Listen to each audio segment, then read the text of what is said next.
Saya Albert Christian Boy, saya seorang dokter dan ini bersama istri saya. Oh, halo, saya Wisya. Kami sudah 5 tahun menikah. Sekarang kami punya anak satu, perempuan, umur 4 tahun. Masalah terbesar itu sebenarnya pola pikir dalam mengelola uang. Kami kan dari latar belakang keluarga yang berbeda, dengan gaya pengelolaan uang juga yang cukup berbeda jauh. Jadi ketika ikut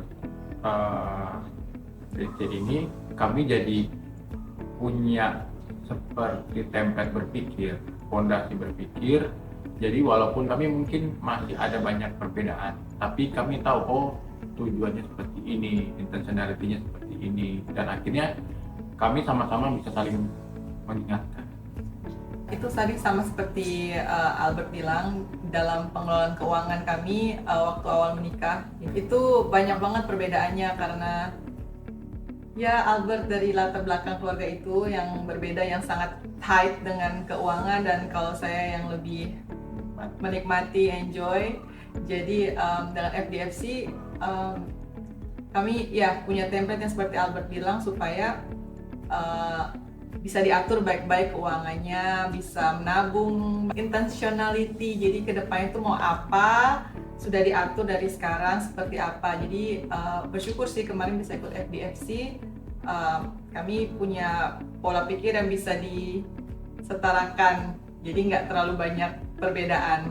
Kita punya komunitasnya yang punya pemikiran yang sama, akhirnya kami juga bisa nih kayak gitu, bisa nih ini dijalanin.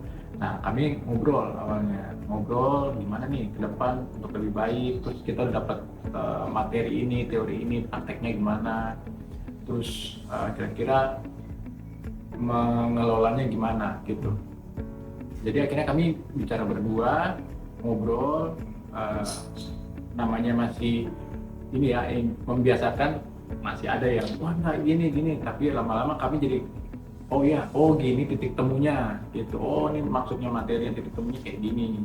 Jadi kami juga beradaptasi, kami berkompromi cara kami mengelola keuangan, karena itu tadi beda banget. Akhirnya saya juga belajar, karena di pelatihan bilang ada namanya intentionality yang bukan masalah besar kecilnya.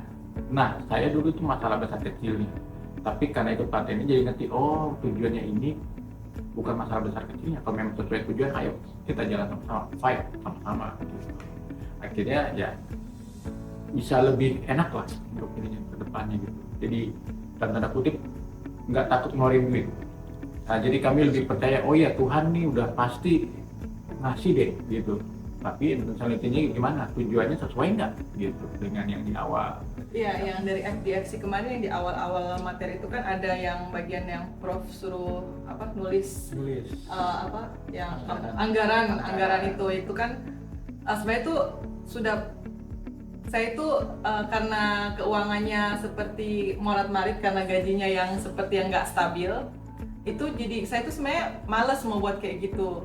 Tapi karena dari Prof itu bilang nggak apa-apa, ditulis aja dulu. Memang kebutuhan kalian keluarga itu di gimana, butuhnya seberapa, untuk makan kah, untuk apa, nabung semua. Nah itu juga belajar sih untuk kesepakatan seperti itu. Kayak aduh, apa sih yang bisa ditulis kayak gitu, nggak bisa. Dia yang coba ikutin dulu apa yang Prof bilang, ditulis dulu satu-satu sambil didoakan, karena Tuhan itu pasti provide semua kayak gitu. Yang penting intentionality-nya tuh ya itu benar kayak gitu. Tapi ya karena jadi saya juga ikut belajar, kita coba untuk tulis semua yang seperti yang diajarin Prof, step one by one, yang kebutuhan kita. Ya itu tadi seperti yang dia bilang, belajar banget untuk mencapai kesepakatan itu dengan kondisi yang sangat tidak stabil seperti itu. Ya lumayan, FDFC sangat membantu sih. Dengan itu takut mengeluarkan uang itu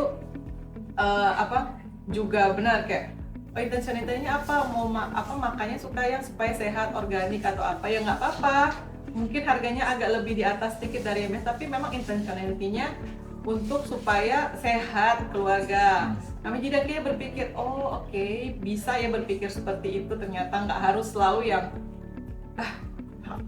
ya konvensional ya, oh ya memang harus semurah mungkin atau gimana, enggak juga, tapi intentionality keluarga kita itu apa, akhirnya bisa membantu kita punya kesepakatan dalam pengelolaan keuangan gitu.